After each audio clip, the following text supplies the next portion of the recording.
Assalamualaikum sahabat muslim. Berikut adalah kisah wanita pelacur masuk surga karena amalan kecil. Kisah seorang wanita dan anjing ini diceritakan langsung oleh Rasulullah Muhammad SAW. Jika Rasulullah Muhammad SAW bercerita atau mengisahkan sesuatu, tentu ada pelajaran atau manfaat yang baik khususnya untuk kita umat Islam. Suatu ketika Rasulullah Muhammad SAW menceritakan kepada para sahabat tentang seorang wanita penghibur. Wanita ini meski pekerjaannya hina dan kerap dicaci masyarakat, namun akhirnya dicap sebagai ahli surga. Dikisahkan pada zaman dahulu, ada seorang perempuan bekerja sebagai wanita penghibur, berjalan di tengah hari yang terik. Kemudian wanita ini melihat seekor anjing yang menjulurkan lidahnya karena kehausan. Anjing itu mengelilingi sumur, berharap untuk bisa mendapatkan air. Namun usahanya tak membuahkan hasil, sampai-sampai anjing tersebut hampir mati karena kehausan.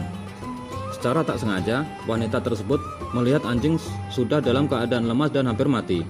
Lalu dengan spontan, dia melepas sepatunya dan turun dalam sumur, serta mengambilkan air dengan sepatu itu. Air itu kemudian diberikan kepada anjing yang kehausan. Anjing itu kemudian kembali bugar dan sehat. Allah SWT mencatat perbuatan wanita tersebut sebagai amal soleh dan mengampuni dosa-dosanya. Mendengar cerita Rasulullah Muhammad SAW, para sahabat kemudian bertanya, "Wahai Rasulullah, apakah kita mendapatkan pahala karena berbuat baik pada hewan?" Lalu beliau Rasulullah Muhammad SAW menjawab, "Berbuat baik kepada setiap makhluk itu ada pahalanya."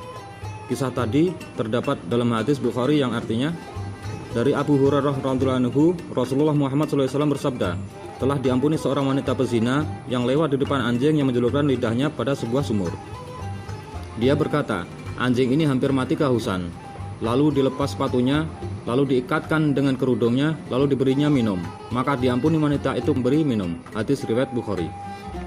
Faedah dari hadis tersebut adalah diterimanya amal seorang pelaku dosa besar asalkan dia muslim, dan bahwa Allah SWT mungkin saja mengampuni dosa besar walau hanya dengan amal kecil sebagai keutamaan. Dan hikmah lain adalah seseorang dilarang menghakimi orang-orang yang berbuat dosa sebagai ahli neraka, sebab bisa saja di akhir hayatnya para pendosa itu melakukan amal saleh atau amalan ahli surga, dan Allah SWT mengampuni dosanya tanpa orang lain mengetahuinya.